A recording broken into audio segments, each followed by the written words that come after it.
the Kaukawa and Donu breeding season.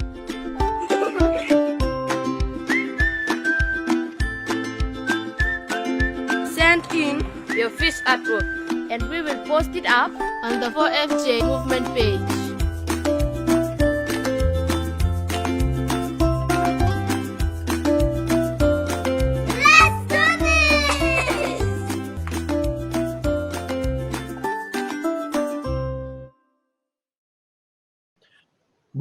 Good evening and welcome to the Qoli Vakamatau Show. I'm your host, Matthew Bolei-Tamana. The Tabu area or marine protected area is the most common fishing ground management tool in Fiji. Tabu area is where all fishing is banned. The objective is to create a safe space for fish to thrive, reproduce, and hopefully restock the Tabu area and in time restock areas outside of the Tabu. But do tabus really work? In short, some do and some don't. On the show tonight, we will delve into the history behind tabus in Fiji, the modern use of tabus and its results, and moreover, what do you do with your tabu in this COVID-19 world? But before we go into that, we'd like to acknowledge support of the LMNA, or the Locally Managed Marine Area Network International, the Pacific Community, or SPC, the Fiji Locally Managed Marine Area Network, the support of the European Union, and the government of Sweden through its Pacific European Union Marine Partnership Program, together with Bloomberg Vibrant Oceans Initiatives and Sea Change Pacific. Also tonight, we acknowledge the support of Conservation International. In saying that, I'd like to welcome our guests. As you can see in the panel tonight, we have a number of guests for us. So if you're tuning from around the world or from the region this evening, we warmly welcome you, and we hope that our discussions or talamo tonight will be a fruitful one and one that we can learn from or take back to our communities, our families, and our vanua. So on our guest list tonight is none other than Mr. Semi Simeo. As the camera, or when I announce their names, I hope that if they can just raise their hand tonight. Mr. Semi Simeo is the program manager for Conservation International.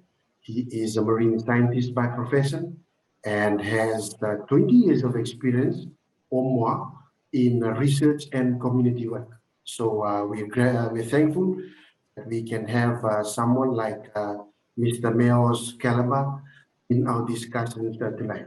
Also, I'd like to welcome and introduce our next guest, who is Mr. Qoli Vakamatau Show, who's tuning all the way from Nadrunga this evening.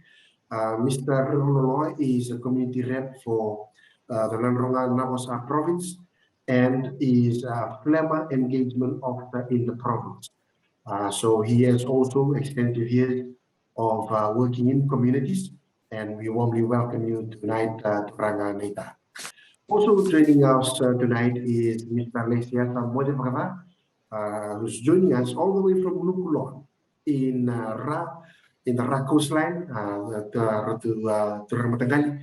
We welcome you this evening, and we thank you for giving your time to be able to be part of the show tonight. Mr. Modevara is a young Mula representative for Navuni village in the province.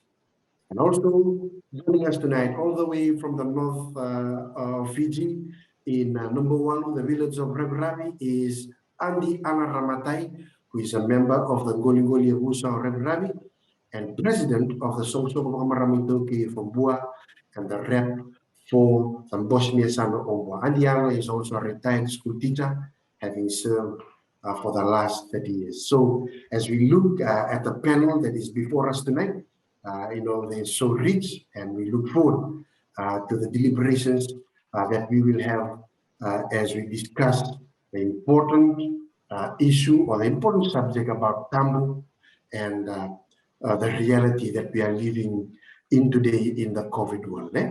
So before we go ahead with our discussions tonight, I'd like to introduce also welcome my colleague Alumedi Nakeke, who I invite to share with us just a bit about the 4FJ campaign and the 4FJ Fish Smart campaign that we are now embarking on this year. So without further ado, I welcome Alumedi.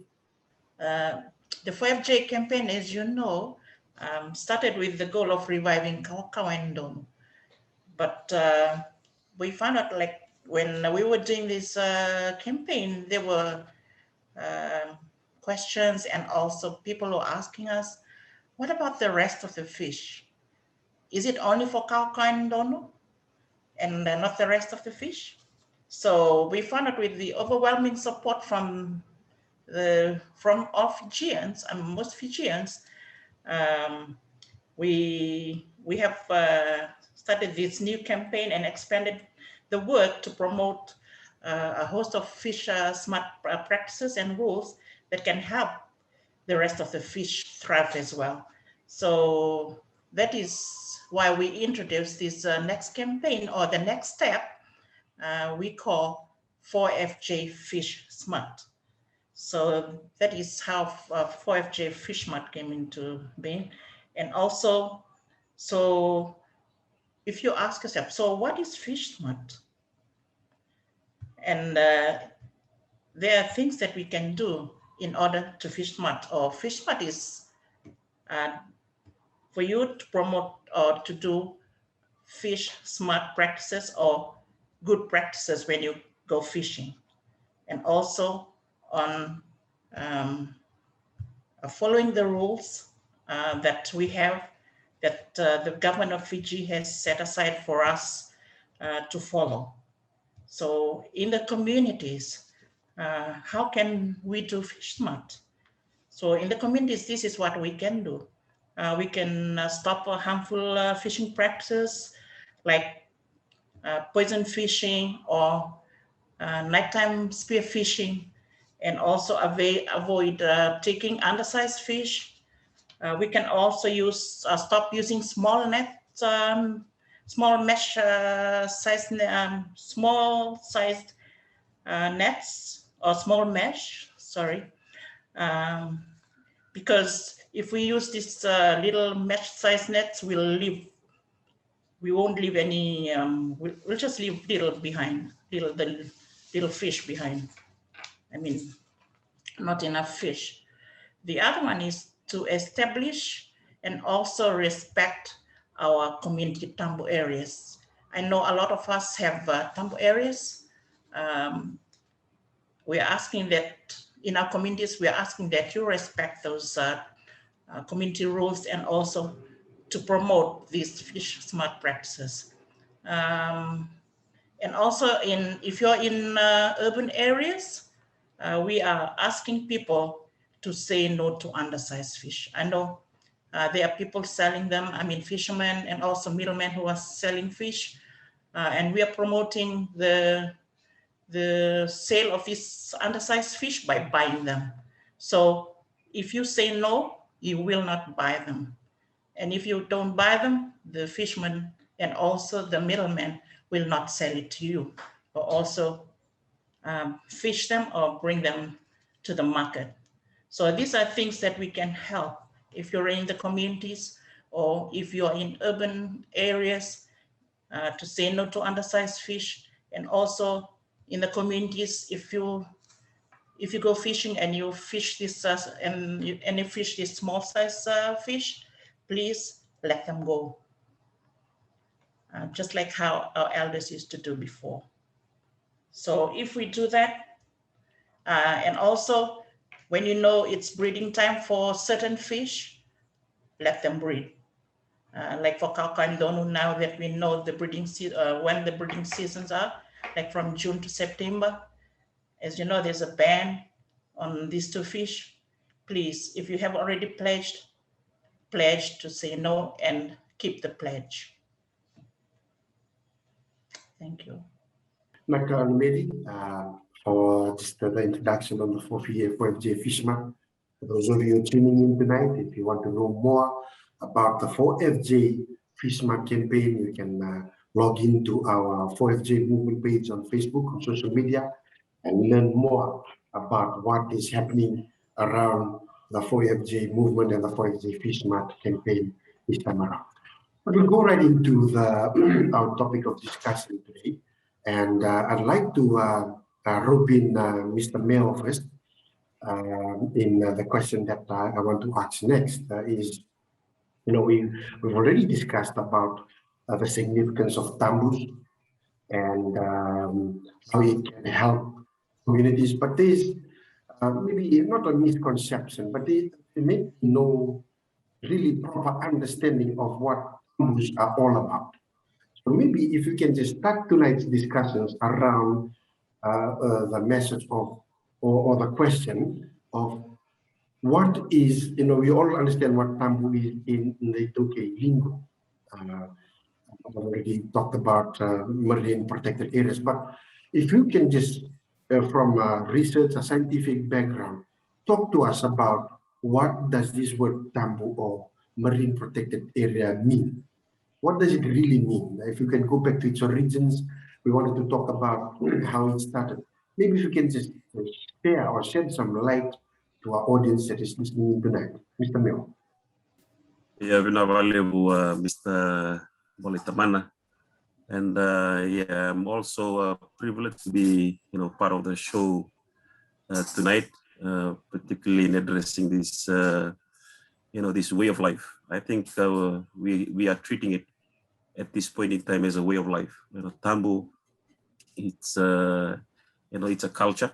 It's something that's embedded within our cultural system, and definitely, since the tambu concept grew into the sort of the coastal fisheries management regime, it actually became very popular because it's a way of life. It fits in well with our cultural tradition.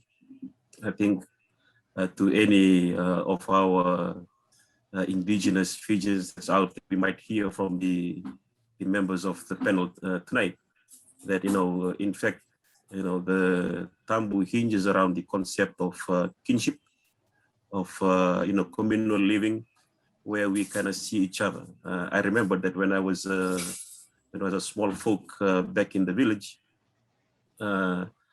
coconut or copra is our main source of income. So during, when there is a target to send people out to Suva, since I'm from Bonolebu, sorry about that. And, coming across to Suva would be, quite an investment. So what our parents used to do, they tie around coconut trees with coconut leaves, which indicates that this is a tambu. So there is nobody allowed to kind of harvest from those areas. So it actually, tries to maximize coconuts so we can gather more coconuts for copra. And, that would allow us, an efficient way to have our finances, and we can easily send people out from the village. So, those were the concepts. It's a way of life, and it's not new at all. But when this got introduced into the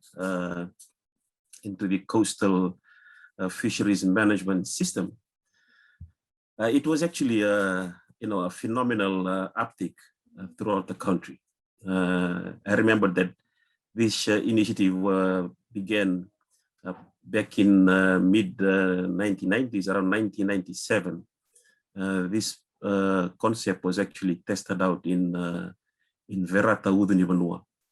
And I know that the successful stories from Verata, it actually rippled across the nation through the traditional leadership, because, as I've said, it's a way of life with our cultural or social systems.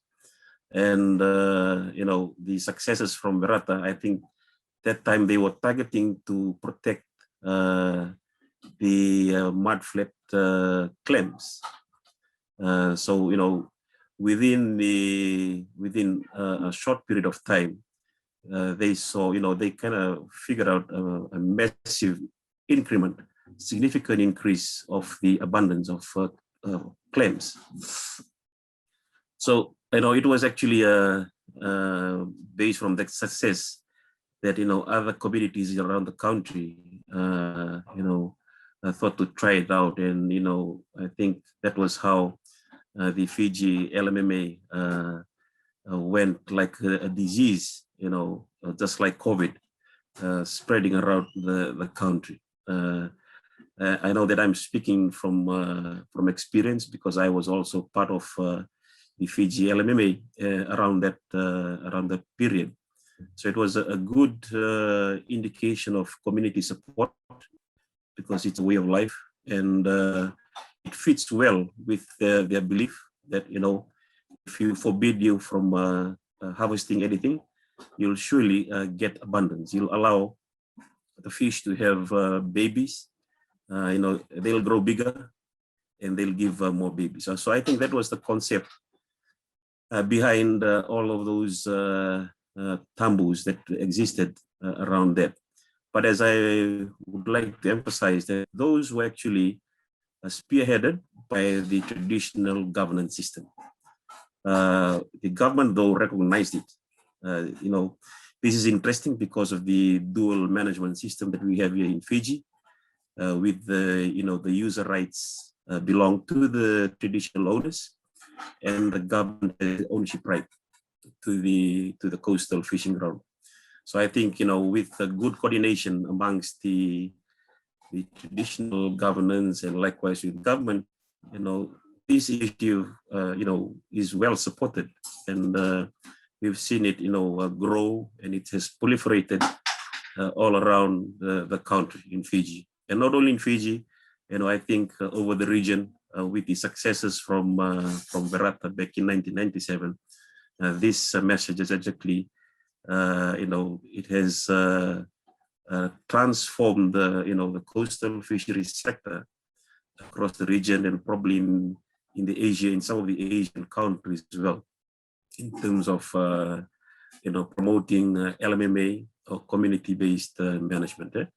I think it's about that, and the decision that's made by the traditional leaders, which it kind of homes everything into a package that communities can live with. Yeah, I think I'll stop there for the explanation of Tambu. I think you such rich history being shared on the show this evening, and good to hear the background in which how the tambus came into play back in Verata, and bring it forward to how it is now become a way of life, as you said. But for audiences who are listening and tuning in tonight, these are the things that we can look forward to a show like this. What's just what Mr. Mayor just shared with us. I'd like to really go to jump a few skips ahead and invite Andi Ana and Ramatai Eli. Maybe we start with Andi Ana first. What does a community initiate a tambu? There's a lot of questions that are around this. Those who may be listening in tonight may have been or just heard it the first time. How does a community start or initiate a tambu? What does it need to tick off the box to get started?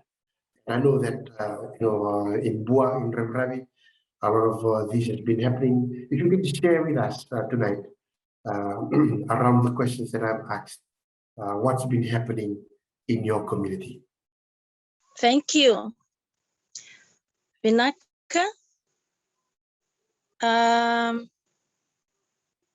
For the questions for tonight that you've been said about how we initiate a tambu, or how we started off with a tambu.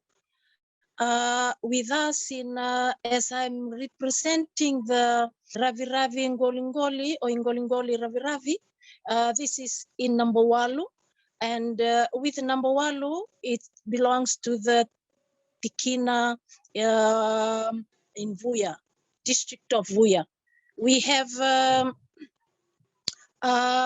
two Yavusa there. One is Ndaviko for the Tuibuya, and one for Raviravi belongs to the Mbuli Raviravi. And I represent the Ingolingoli for the Mbuli Raviravi.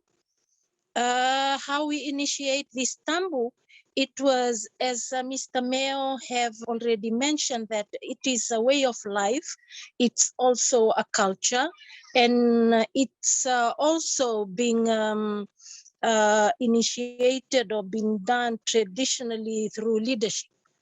But although we have tambu already being existing, this tambu was, as we have noticed that within our culture, we used to have tambu during a death, the 100 nights, and then we go and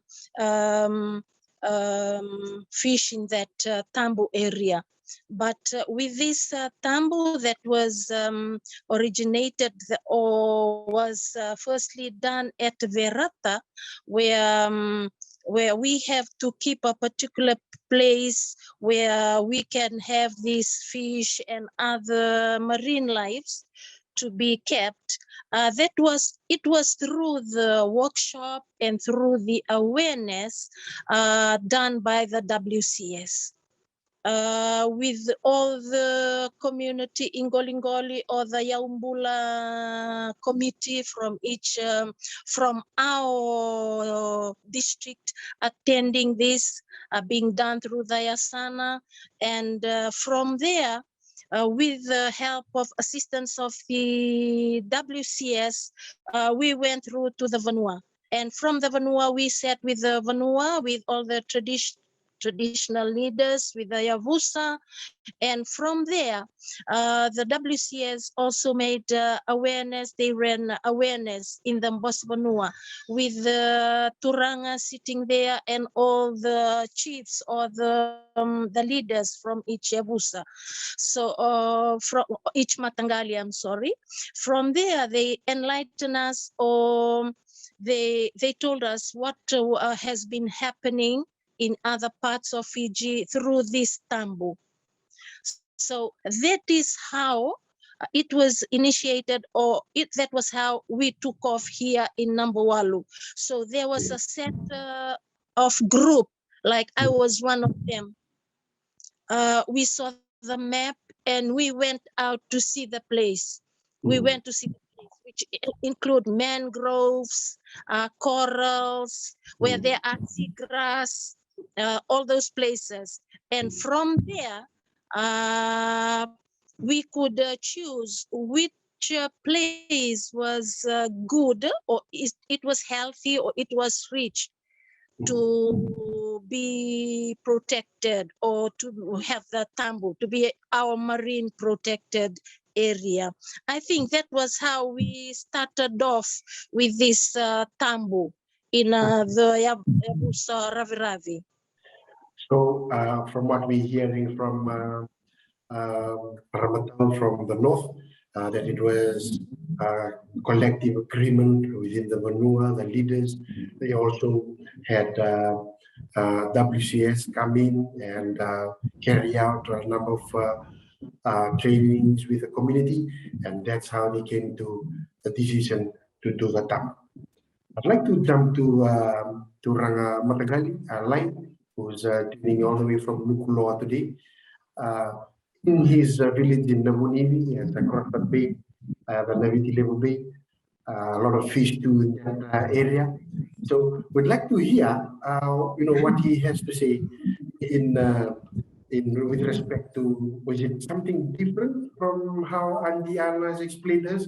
How was it for your community? In how did you want to? What made you made the village want to go ahead and implement the TAM? Naka, for us in Navunivi village, first we observed there's a change in our fish stock, and there were a lot of unsustainable fish practice in our community. So the Yaumbulo committee, they started to discussion of the issue.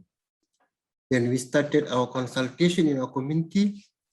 First, we approached the chief to Naviti level, and followed by the consultation during the village council meeting, where we discussed the issue regards to our goli with the changes of the fish stock and the unsustainable practice. So we also put forward some recommendation. So we want to initiate the community Tabu area. So we started our Tabu in 2012. We tried it for 3 years. As we see the commitment of our community members, the change in our goli. So there is an officially launched in 2015, and we invited partners, and we still maintaining our Tabu today. We are thankful to our late conservation champion, Bumbucho, for this great initiative. Importantly, we need the support from the vanua, Mbose Vanua, the community, Mbose Vakoro and Mbose Nitikina, the church, and also from our partners. And continuously awareness is also important. I think you point out a lot of valid points out there that is real in our communities today.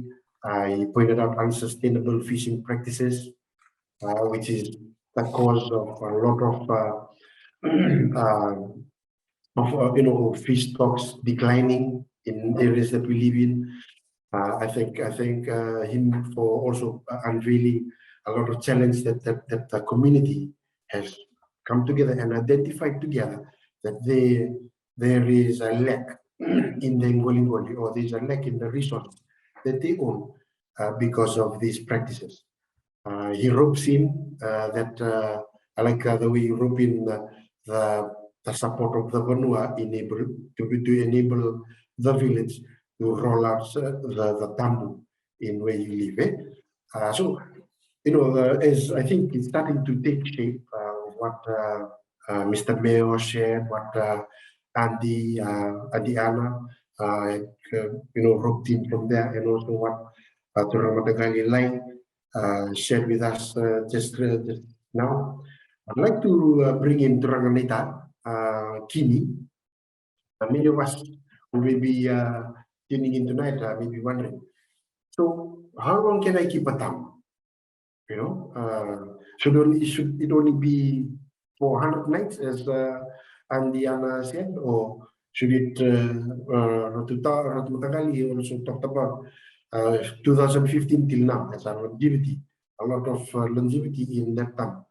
From Yavusa, if you can, talk to us more about the longevity. How is it good to have longevity in your tabus? Is it good, or is it good to have short ones? Please, talk to us more about that. Bula, once again, and thank you very much for including me to be part of the team to introduce the Fish Mart program that we have here in Fiji. Firstly, wearing that LMMA hat from the last 20 years till today, and also representing Nanronganabosa as Yaumbula rep or environment rep. Wish to say thank you very much today.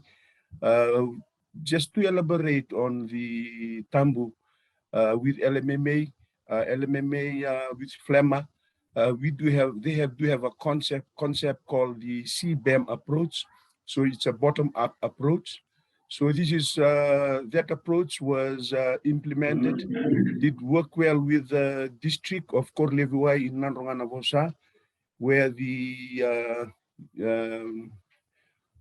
USP team, IS, and the Flemma team came to the village and have a space to discuss with traditional leaders with a concern that came from the vanua with the fish stock that was declined. So from there, we started to talk with the community and the vanua on how to come out with a practice. So that's where all it started, with how to feed in the idea of pushing it with the scientific knowledge and merging with traditional knowledge.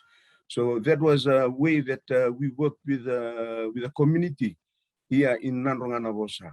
So as we have said, it's a daily life time, or it's a habit, and it's been merged together with scientific practices. So that's how it was being implemented in the province of Nanronganabosa in the district of Raviravi.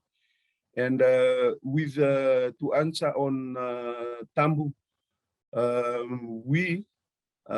me as from Raviravi, we started our Tabu in 2002, and until today we still have our Tabu being continued. And with those experience, we started with a 10 years timeline, and then the elders and the community saw that it was it has benefited a lot to the non-Tabu areas. So they decided to have another 10 years. So until today, we still have that the Tabu that is now been a permanent one for the district. So it depends on to the vanua councils. When they sit, they discuss, because the idea that came with Raviravi, the community had their voices to their tribes and clan meetings that they need to continue with the Tabu that we have in the marine. So it depends on how the community, what the community wants. And in a way, we turn out to working with FLEMA, with USP and IS, we tend to substitute some livelihood programs so that it helps the community to continue to stop them from going into those fishing grounds. It was a challenge for us because we are located in a very small scale with the Ngolingoli area, and then it is all scattered with all the hotels. So it was a challenge for us to try and zone the area, having a Tabu, a non-take area, a no-take area, Tabu area, and it was a challenge for the community to do that, because the thing is been passed with the elders or the vanua to give the endorsements on those the voices of the communities. Just for that, I hope that I'm clear with the idea of setting a Tabu in a timeline during this life that we are going through. Pinaka. Mr. Rapoloa, whose contributions really lift up the discussions tonight. I know good to hear the work that has been done in his province, and the Tabu that has he talks about the longevity of the Tabu and 10 years, and it's extended again for another 10 years rather, and they are starting to see the fruits of maintaining a good Tabu. He's also talked about a bit about tenders, which we will discuss in the next show, in the next segment. But before I wanted to leave there, I think we just wanted to just talk about the parameters, or how we talked about how long the Tabu can be, but how wide, how far-reaching can be the Tabu? Can your Tabu be? And I want to loop in Mr. Mayo in the work that is done in communities around Fiji. Is there a limit in the way the way you pack your boundaries for your Tabus, where you demarcate, or is it really entirely up to communities?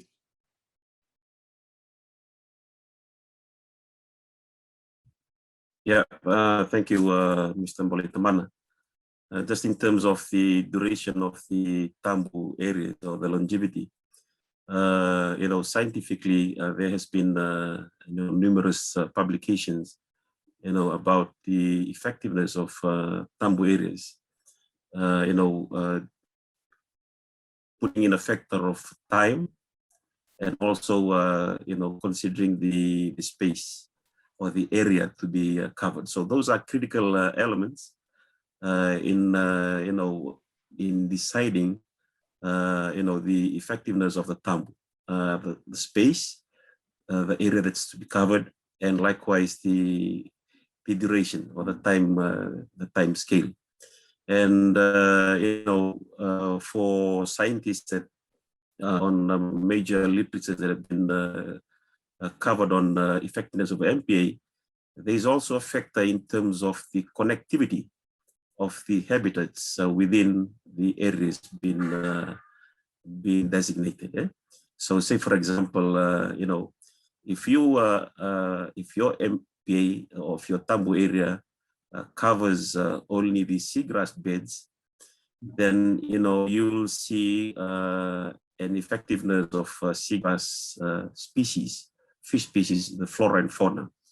I know that there are some indications, particularly one of our neighbors just across the Suva Harbor, years back in the Navakavu Peninsula, they initially started off to protect the seagrass bed area. And, the amazing thing happened, the seagrass itself, it flourished, it grew well. And likewise, the Ndairo or the sandfish, this is a sea cucumber species, which is traditionally linked to the community. So, that was sort of the, the benefit that they kind of acknowledged within a short time frame. But for, marine protected areas that considers a wider range of habitats, one that cuts across from the mangroves, seagrass beds, and the reef system that is big enough, those MPAs are resilient to any types of phenomenon that might come through, whether it is disaster or whether it's climate change. The bigger the MPA, the better it can be resilient. But that's also pinched by the some social considerations, because as explained by the panel, that we have only got our jurisdictions in terms of our Ngoli areas. So decisions are actually limited towards the space that we have. So I think Kini rightly pointed out that there needs to be a space for protection, and likewise a space where the communities will need to get their livelihood out of. So I think that's a balance that the decision from the traditional leaders, they often try to consider when making those big decisions. So the primary thing is to see the space and also the duration. I think the longer the better, the bigger the area the better. But it's actually having to tie in multiple habitats within the same area. That's that'll get more benefits out of the communities, for what they expect. So I think those are some things that that needs to be considered, and definitely it hinges on the jurisdiction of the area that they have. There are some Golingolis in Fiji which are quite small. Some they have only the fringing reef systems, while some are lucky enough. I think in Boa and Maduata they have got the Great Barrier Reef system, the Great Sea Reef, that cuts across from Undu Point, extending right down to Mamanuda groups. So that's a huge system, and it also optimizes for the traditional leaders to kind of link with each other. And likewise, government also plays a bigger role in trying to connect, the various MPAs that's already been seen, because Fiji is just a one system altogether. And if we have multiple protection across the country, I think that's for the benefit of the whole nation. So yeah, I think there are more technicalities in terms of identifying identifying, crucial or the significant sites where there are other, innovative tools that have been developed. But I think the most significant thing is to see the duration, the area covered for the MPA and the connectivity of the habitats within that. Thanks. Thank you very much for those invaluable inputs, Mr. Meo, and it really ties in well to what our panelists have been talking about earlier. But I like the part where you're talking about how the particular community in the Sugar Peninsula had imposed a tambu and for different reasons, but then they started to see the return of the sandfish or the sea cucumber return, and with that I think flows the mana for those of us, our panelists who are here tonight, audiences. These are they continue to I think hone down or harness the message of allowing leadership to take control in the communities, Itoki leadership, traditional leadership, to bless the areas that or the initiatives that are taken by our communities, and this brings a mana in the output, as has been alluded by Mr. Meo. We'll go to a break. For those of us who are tuning in tonight, please don't leave us. In the next segment, we get to talk more about this and get our guests engaging us deeper into what tambus, the benefits of tambus and the talents of tambus. So don't leave us. We'll be back after the break.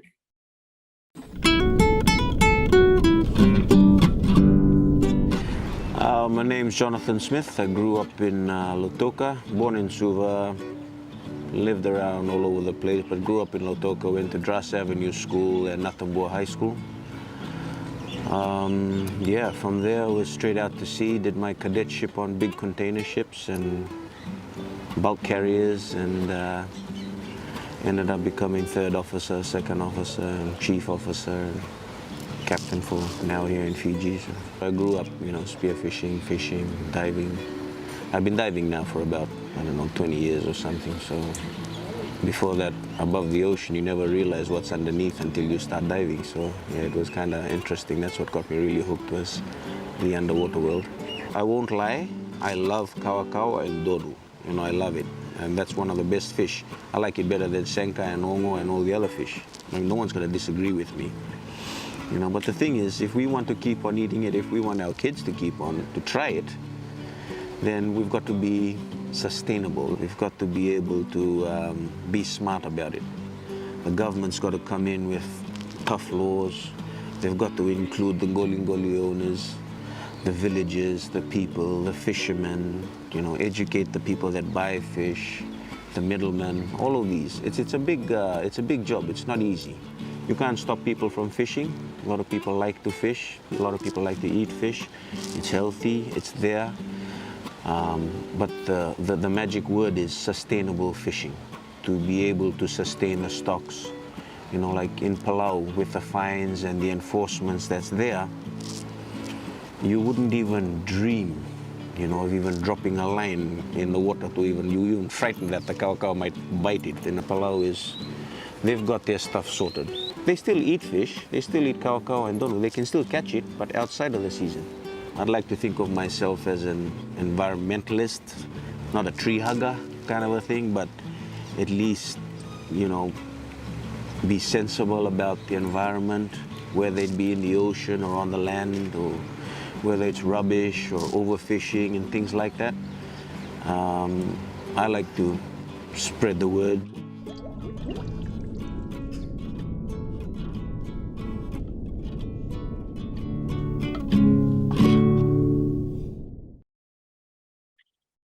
Welcome back, everyone. As we continue with our discussions, our talanoa this evening, I'd like to pose the next question to Andiana. We'll lead first with Ramatai, or to talk to us about the challenges. We have spoken earlier on a radio show, and you spoke about something that stood out for us. You talked about to be able to curb the challenges that you're facing in the community where the Tambus are, you went door to door in creating an awareness in your communities, those outside your communities, about the Tambu that was now in place in your vanua. If you can just really, talk to us more about it.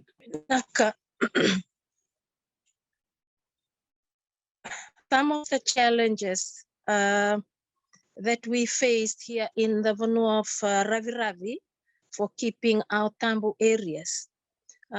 It's true that I've mentioned that during the radio show, I've mentioned that we went, visited settlements that where people are living in their piece of land, and also with the who also using our ingolingoli. We went as a group, the Yavusa committee for the village, and what has been the result of the village meeting, and with the presence of our chief. Then we went through to all these settlements, telling them or enlightening them with or doing awareness about these Tabu areas. Because we found out the challenges that we found about it was poachers, not from outside, just from inside. And most of these people, they don't attend the village meeting, or they were just out farm. So it was, we had a meeting, and then we came up with this idea that what if we visit them in their own settlements. So we did that. We went to visit them in their settlements, telling them the marine protected areas or the Tabu areas, and the reason for keeping that area as a Tabu. Most of them didn't know that the reason for keeping that area was it was for our future generation, or it was easier for them in future to fish. But like we put it an example, like at the present moment, when we want to get fish, we have to spend about 3, 4, or 1 whole day to go and catch fish. But if we keep this Tabu area, it will save time. Even the mothers, the single mothers, and the community will find it easier to go and catch fish, as the main thing is for our food security. So that was one of the things that we really targeted about this Tabu, about visiting people in their own settlements. And we found out that when we visited them in their own settlements, they came to understand what MPAs or Tabu was meant for. And that was with this Tabu that I'm talking about. It started from the main grove, right from we have the Tabu area, main grove, right to the coral reef, that place. Because with us, we have a big ingolingoli. So there was, it wasn't a problem. So there was no reason for them to say that they have a small area for fishing, because we have a big ingolingoli area with Yavusa Raviravi. And that was one of the things that we did. And we found out that it really worked for us here in Raviravi, and even with other villages nearby Nambawalu, right, Wairiki, they came to understand about this. At the moment, as I'm speaking, talking to some of the mothers who are here in Nambawalu, they've said that they've seen the difference about going out fishing, about the time they used to spend before this Tabu area compared to this time. And secondly, about these mud crabs, we've seen a lot, the spillover, they have been coming. And we've seen that the mangroves are really rich with these mud crabs, and for the fish too.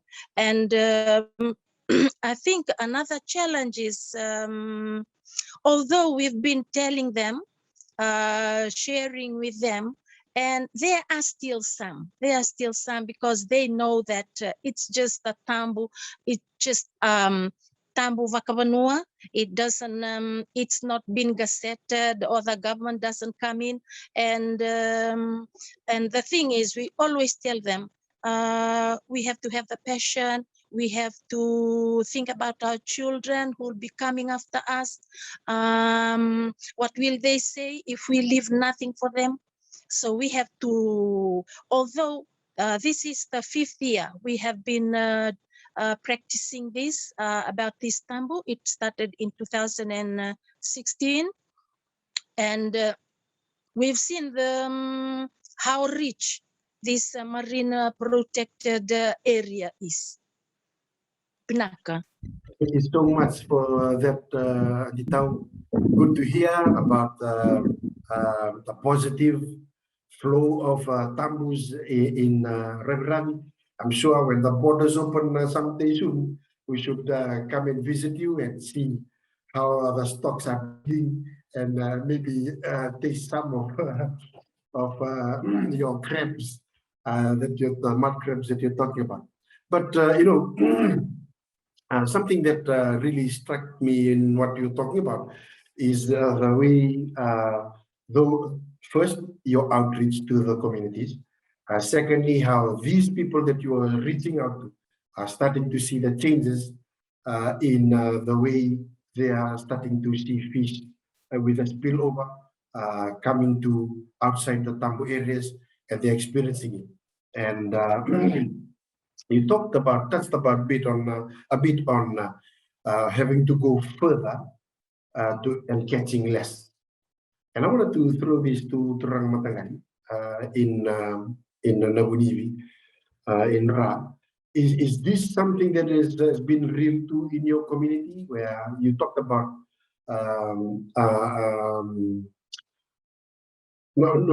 fishing practices, unfavorable fishing practices? Was this what you was also starting to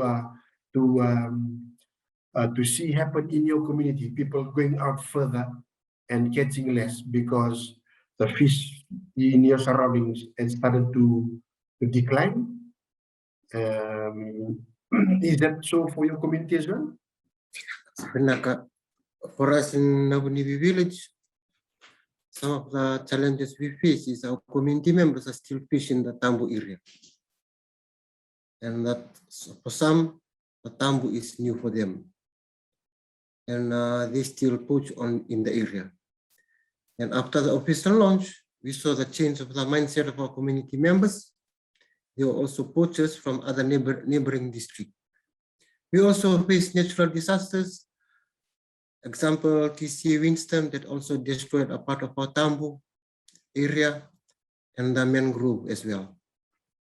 How we overcome continues to the awareness and support Sambosi Vanua and allow the chief to keep reminding the community on the importance of the maintaining the community tambu.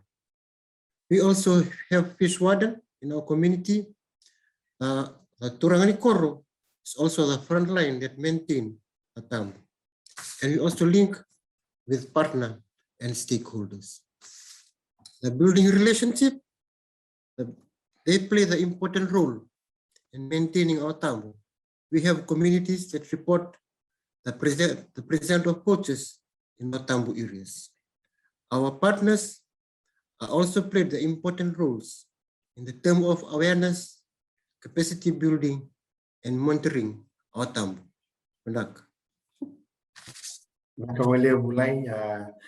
You know, it's one thing we like about this interaction is those of us in the community talking about real things that we tell, the real challenges that they face. And I think as we see what's happening in Vanua, we see the distinction to here in Ra, I think, and I'm sure in other communities in Fiji. One thing that one challenge that they continue to be faced by in trying to maintain a tambu is poachers from within and also from outside.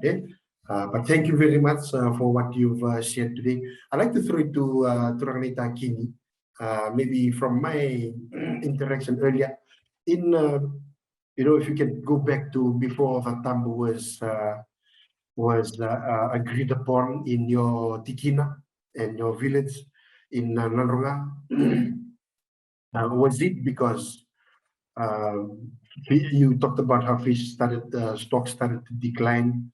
Was it also because people are going further to catch more fish? Is this something that was relevant at that time in your community? If not before we had the Tambu, there were so many challenges going on in the area. So one was the poaching from nearby villages or within the village. Looking into that, there was a scope done on the amount of poaching that was done in Fiji. So I think so Mr. Semisimeo was one of the team. So we came out with a percentage of 80% poachers was from within the village itself and also the nearby villages. That was a percentage rate that was collected during that time that was scoped. And with our area, we have a very small fringing reefs. It has 9 square kilometers covering from the Warwick Hotel to the Tabu Areas next to the outrigger. So it's a very small area. And there are like 5 to 6 big hotels right on the beach. And imagine people are coming over for work, employment. So these were the challenges that we have been facing. So there were many people fishing, and also poachers were being moving in and out from the inshore and offshore. And also there was sedimentation coming out from the logging, and also the waste pollution coming out from industrial areas, and also from resorts that don't have a treatment plant within the Coral Coast. So those were some very big key challenges that we were facing. The growth of sedimentation and the growth of algae in the area. And we were very much concerned on the coral reefs. As we are within the tourism sector, so we are very much concerned on the coral reefs, because the corals, these are the things that the tourism were promoting for our travelers, tourists to come and see. So it was a big challenge for the vanua, for the council to sit and discuss ways and practices that we could look for to find solutions on these challenges that we have. So that's why I was saying we are very lucky to have the technical team, USP and IAS, and also other partners that were challenged, that partner with the community to work very hard and try and develop a conservation plan for the community. Vinaka. I think you point out something. Thank you for also acknowledging what our two other guests have pointed out today. One was poachers being a real problem for us, and you talked about the sedimentation, and which brings to light, the diversification of Tambu. I think for the Coral Coast, it works well for them. I think Mr. Meo will I'll ask him to just touch on a bit on this as next. But in as far as the economic opportunities that arise from the Tambu, I think with what Turanita said, the Coral Coast is known for its corals to tourists, and to be able to corals are dressed with fishes, different kind of species of fishes. This is an attraction in itself. So this is another area that where Tambo, really comes in as an economic opportunity for the people of the Coral Coast. He touched on a bit of that, and I wanted to throw this a bit to Mr. Meo. I know we had discussed this earlier in having someone on board, maybe in the next few shows when we talk about the diversification of Tambos. But how does this augur in trying to promote or trying to just really raise the awareness of Tambos and its significance in our communities, Mr. Meo? Yeah, Vinaka, Mr. Mboletaman. Just by hearing the multitudes of challenges faced with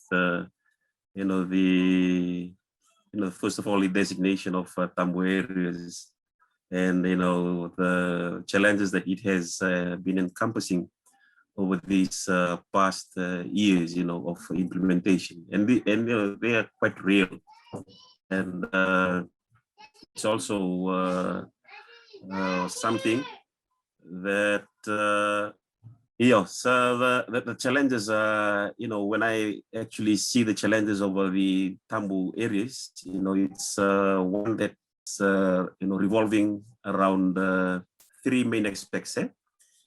First of all, environmental has been shared by the panel. It's not only from marine areas. Most of the threats are actually coming in from inland. So with the expectation of a successful Tamu, it correlates well with what's happening upland. So with a good management of land use and the types of practices that also happens up on land, it actually affects the successfulness of the Tabu Areas. And there's a whole suite of information pieces, and I think the key thing is about awareness. And I think it has been mentioned by the panelists that communication and awareness is key, particularly on looking at the other factors revolving around Tabu Areas. The other aspect is by looking at the social aspects. I think in terms of poaching, that has been highlighted, and various other ways in interacting, sort of these dual management types, with having the government. The government has got the regulations, the legislation, and the community. They have sort of decision making, at the ground level. So, having much more light being shed about the legal frameworks and the regulations around natural resources, and how the traditional chiefs can actually make decisions, but it's aligned to this to the legal framework of things. And in terms of social as well, we see that the community, they've got the right to the food security. I think that's a key priority in terms of their survival. So it comes down to as I've mentioned earlier about determining the sizes of the Tabu, Right. and looking at large the population, and also with the sources of their livelihoods. The third aspect is looking at economics, and I think this is the main challenge that is even pressing, coming to this time and era,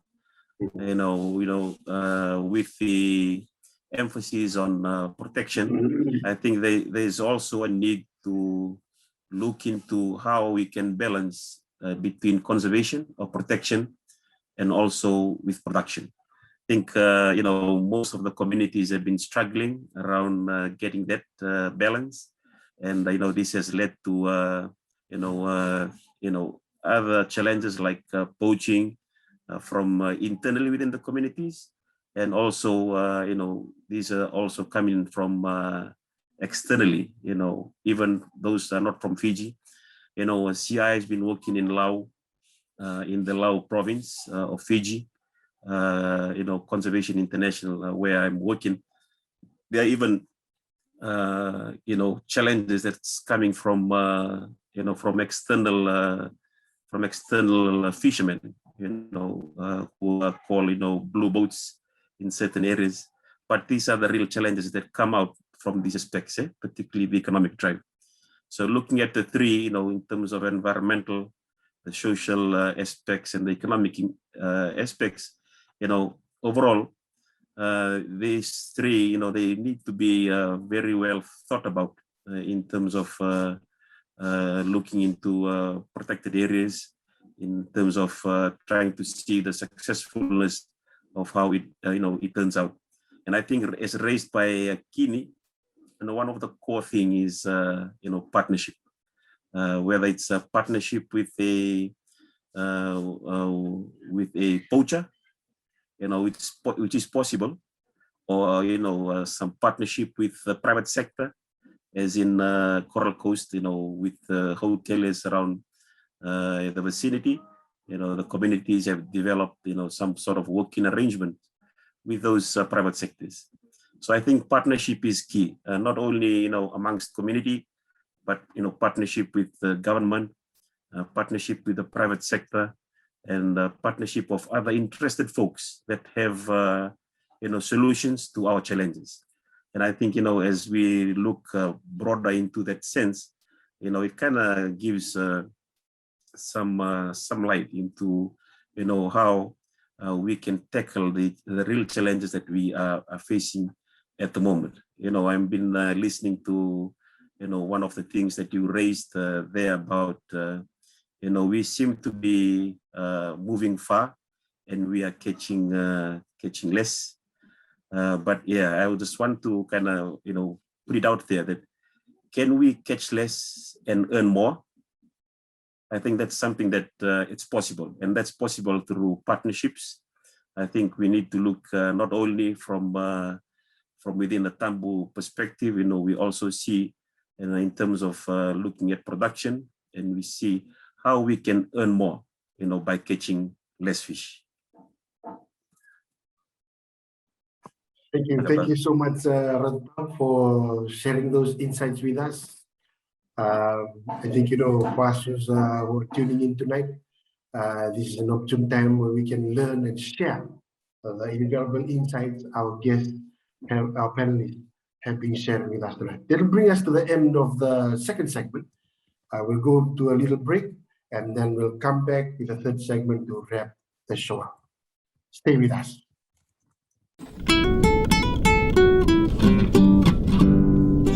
Nakao cerame adore pula na nunggu itu tu vanua na ratu. Ena pono kompa matuku na pono matuku. Ena kena ngapa ngapa kali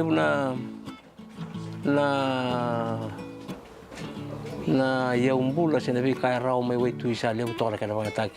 Kito ni tu korento tarenga kina kau elu. Sanga ni kau orang marama rataranga lingan ra kau. Ena ngongo sa senga tali mongdoni kai tarena kau. Bali tinagu saranga ortu nampung saranga rasa taranga ina lingan ra kau. Sili siwati. Era taranga ra tarama na kau. Kiloman nino ke saranga. Doon lenga lewin ko na nunumbong. Kung ko sabakan rabon tak saranga na elawin ko. Senga di begitu lenga, tapi puno ke debi singo karena batalong. Na nunumbong ko sabakan puno chugo lebna rabon ningko ngono. Taman bisa uleb satu ni ko. Bukan benar juga antara pono mela ko apa tambo itu ana nunumbong.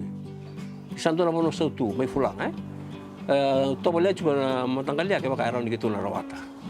Nai kemenangan ngora kau pun kai kan binakan tuntu. Ya kau kelas 2 tu kau Iya. Ya. Ngoni bawa sudu ya baka tambu ya bombutan na binak. Do tadi sini balam besar ngoni boy. nakatoto ko kanga bibasaki kan bibasaki kan nonta na numa nonta vanua ke nei leni matani tu ke na kaya sangataki yo na nungu waka sama yau da sukta ma da menda na nonta biro ko bi nonta kai biro ke baka roya na sautu ni nonta ingol gatungo e sen la raw mara ta na mana ke na sau ni bonu tu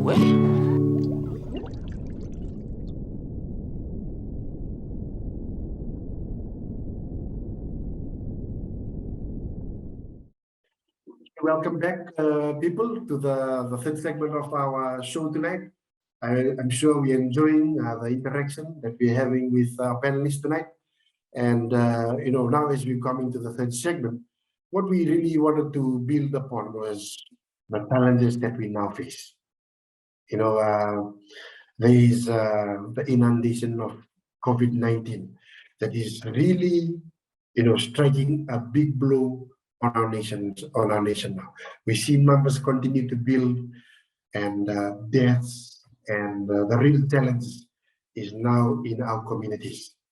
A question we would like to pose to our panelists tonight, and we have to start again from the north, since the north is they're leading us, they're the leaders today. The question we wanted to ask is, about the tambus that we keep. Do we open our tambus because of the pressure or the economic struggles that we are facing right now? If yes, please, state your reasons. If no, state your reasons as well. I'd like to start with Andiana. If you can open the last segment with your thoughts on the question at hand.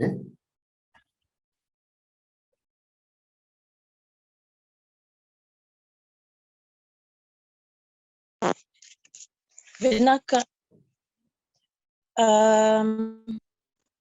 I'll be from me. As the question says, should we open our Tabu areas? With what I've been experienced or we've been experiencing at the moment, my answer will be no. The reason is that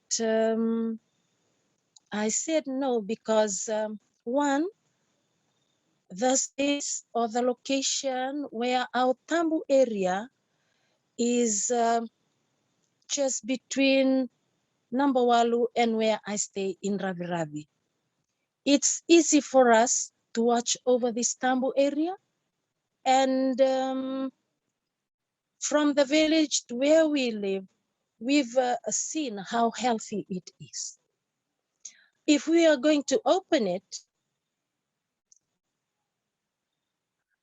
I don't know what will be left there. But at the moment, I think we should keep it closed. We don't open it. With me, I always think of my future generation. If we take, if we have the passion for our vanua, for our ingolingoli, I know that what Mr. Mayor have said, we have to balance everything. We have this environment, the social and the economic. I know with this COVID-19, but with us in Nambawalu, we have land. And at the moment, I've seen that a lot of people have making use of their land.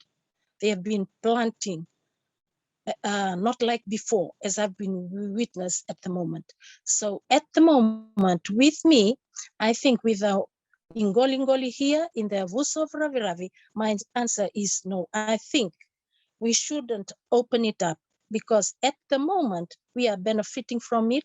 We have seen the spillover from this place. If we have been, as the women have witnessed it, and the men too. And I think we shouldn't open this Tambu area. Pinaka. Naka Wagalebu and Diana, and thank you for your honest and your honest answer to the question. And I know that behind it all is keeping it for the future generations. I'd like to jump to Matagali line. Just around those, I think if you can think about if the answer is yes, Do we need to fit in guidelines in there, or is that something that would be considered?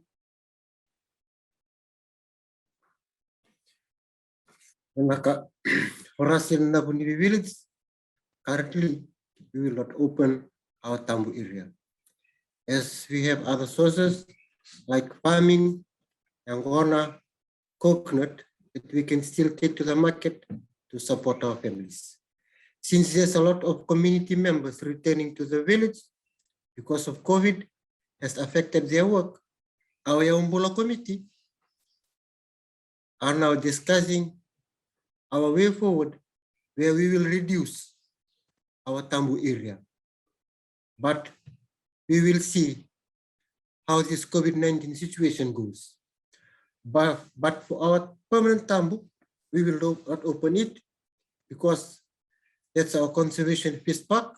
And now we are benefit from the spillover. So the villagers are the women are just fishing closer to the village because the spillover from our both Tambu areas.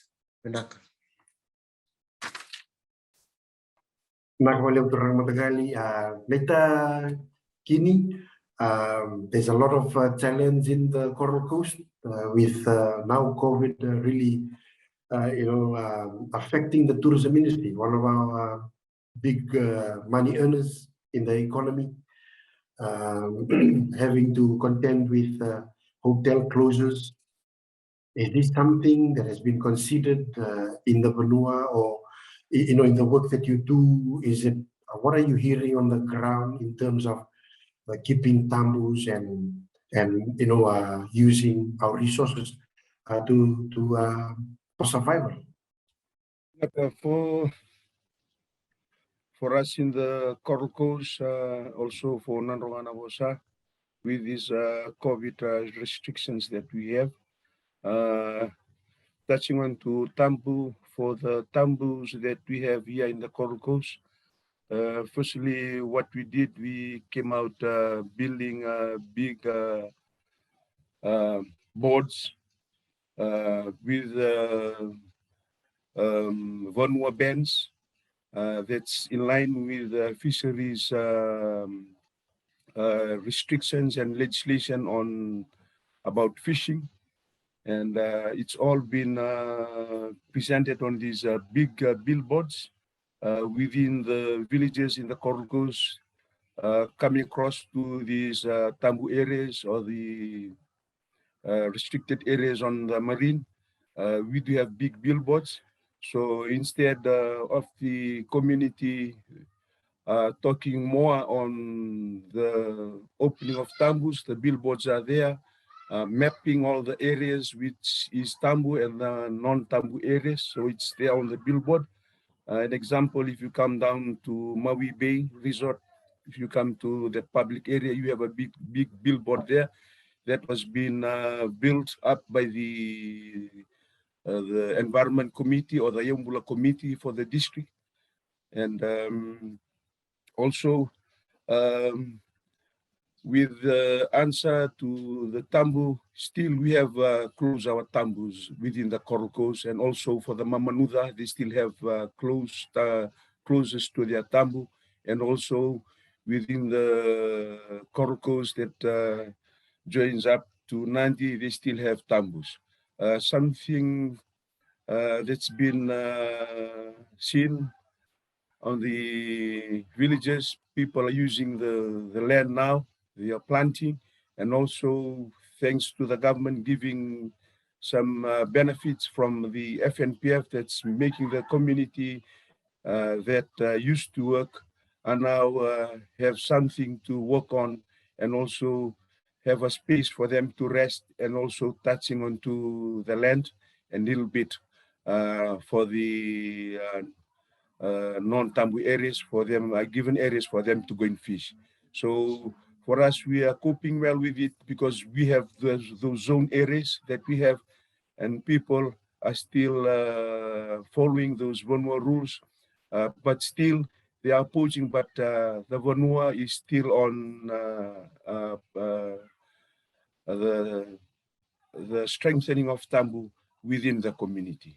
So for these COVID restrictions here in Nandronganavosa, we still have those Tambus closes still close on today. Binaka.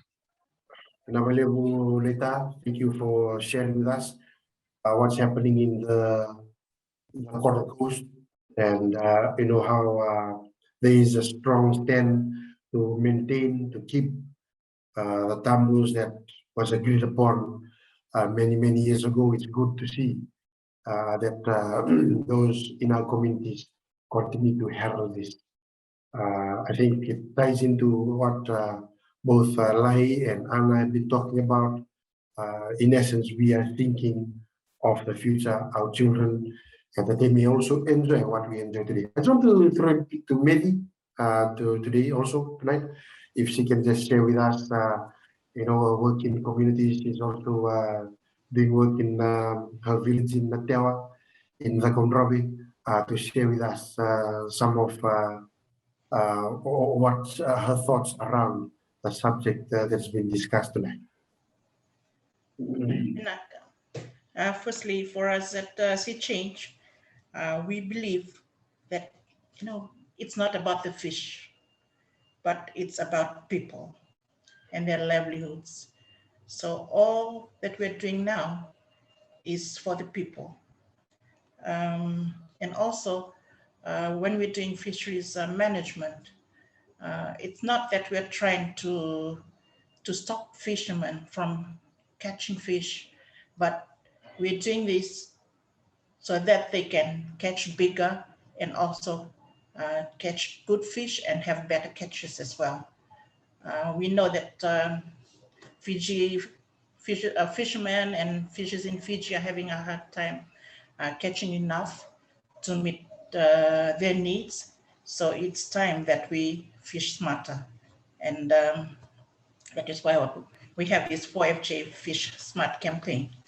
And also that with this pandemic, with COVID-19, we would say it's not an excuse. It's not an excuse to overfish, because we need to ensure that we can keep catching fish to meet our needs now and also for our future generation. So for us who have pledged to, especially now that it's the cow and don season, if you have pledged not to eat, not to buy, not to sell, please keep your pledge. And also for those who have pledged for the Fish Smart in our communities, please respect our tambus and also respect our fishing practices. And also maybe if you have rules that you have in the village, please respect them. And also for us who are here in urban areas, we should please stop and say no to undersized fish. Otherwise, the fishermen and the middlemen will always be bringing in those fish, which in turn, tomorrow, we might not have enough fish to feed our nation, especially our communities who depend on them for their livelihood. I know time is catching up on us, but I just want to throw this last one to Mr. Mel, just to really wrap up our show tonight. We talk about tabus. There's a lot of work that Conservation International also is doing in the Lao group. Just a few months ago, they introduced the tabu, a blanket ban on night dive fishing. So maybe if Mr. Mel can talk to us more about that and really bring the show to the end, to an end with his statements tonight. Yeah, thank you, Mr. Mboletaman. Yeah, particularly with Conservation International, we are doing works around the Lao seascape area. And, interestingly, is what we have discussed in terms of, strengthening the traditional governance. This is, I think, one of the major strongholds within the Lao seascape undertaking, with, in fact, all the 13 chiefs of Lao, coming together as a unit and promoting the initiative through protection, and also to see the future livelihoods of their people, and not only about livelihood, but reinstating the culture and tradition that actually envelopes them on a daily basis. And interestingly, in April, they came up with an endorsement of the ban of night spearfishing, which is actually based around a number of reasons, that they have reasoned out, in looking after the livelihood of their people and their families. Night spearfishing seems to be a method that is causing more harm, not only to their community members, but also to the environment. And, it's affecting them, or affecting the environment as well. So, they have come up with that decision, to ban night spearfishing in Lao. This is a big call. In terms of making these sort of decisions, there needs to be, the question that comes about, what then? What will be the other alternative? So Lao is actually blessed with the huge ocean space that's around them. Some of the islands have got only fringing reef systems, but they have, great archipelagic waters. These are untapped resources out there, which by closing off, night spearfishing, it'll open up other opportunities, out there in the other fishing areas. And as I've said, while we are investing in Tabu Areas, it's also become a learning opportunity as we progress through life. We're learning new things, either through science, with those researchers that kind of come in. Kini had indicated, in Coral Coast, the identification of unicorn fish to be, one of the, highest significant herbivorous species. And they are cleaning up. They are almost learning the more around protected areas by cleaning up all the macroalgae species out there. And if you see in comparison of the harvest and the closed area, you can see the significant difference about what I'm talking about. So these are some, sort of new learnings that the opportunity that, is provided to, members of our community who might be into formal educational streams at tertiary level, going for their graduate studies or credentials. There are also even our community reps who are also probably attending secondary schools. These are opportunities that they can learn out there in the marine. And Lao, this is an opportunity, opening it up to, the future generation to learn, and actually to be innovative, to kind of get new learnings, to get new skills, and, try to trial it out. Just, coming back to the concern on COVID-19, as is mentioned, I think a number of communities in Fiji, probably most communities in Fiji, they do have their management plans, and the management plan has resulted in them designating Tabu Areas and other other threats that they have foreseen, and they have tried to put resolutions to those threats.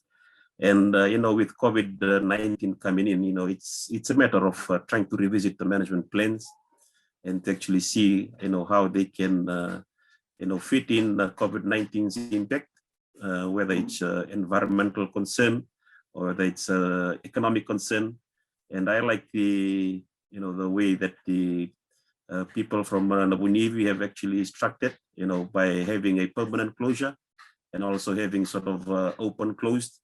And now they are having that permanent to be permanent, and the closure, I think they're considering to decrease the size of that, and that's to kind of canvas the threats that's posed in by COVID-19 into that. So we see that COVID-19 has become longer than 1 year. it's sort of become, it's not a short-term shock. We are, probably envisioning that it might be prolonged. But, those are things that can be factored into our management plans.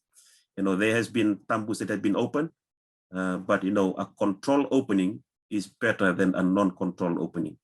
So control means that, there needs to be identification of species, or, identification of what sort of the catch sizes that needs to be predetermined, and, to have a control opening. And it can actually, with a control opening, with data gathering and, and also analysis, it can also give us some information about how we can actually open up tambus in future, to be done in a better way.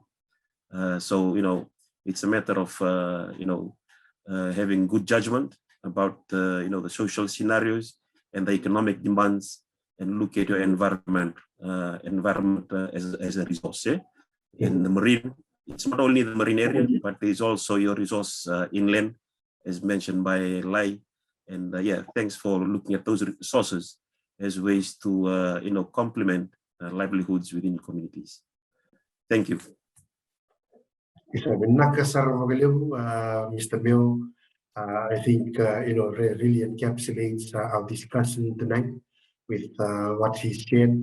And, if we also, gather the inputs that we've been hearing tonight, to the audiences that have been tuning in tonight, what we can establish here is we want to save our resources. We look into the future. This is why tambus are effective. They work. Some may not work, but as we've heard from our panelists tonight, it's something that can work well for us if we work hard at keeping it. So with that, we just want to say thank you again to the guests that our panelists tonight, to Mr. Lesias Madhubara, and also to Mr. Neturanita, Mr. Kinvilami, and also to Ana, who is tuning in from Bonolia this evening. And maybe we'd like to take this time to thank each and every one of you for your invaluable contributions. And I'm sure for those of us who are tuning in tonight, we've learned something important and great. We can take a lot of takeaways with us and share with our communities, with our friends, and with those of us who use ngoli-ngolis or have ngoli-ngolis or our resource owners this evening. That brings us to the end of our show tonight, and I again just want to thank each and every one of the panelists tonight for their contributions. I'm sure we can have them on board sometime later as we discuss more issues about our resources, our fishes, our creatures in the future with different messages. So for us here at the Qoli Vakamatau Show, we look forward to meeting you again next time. And please stay safe. Nisarmade.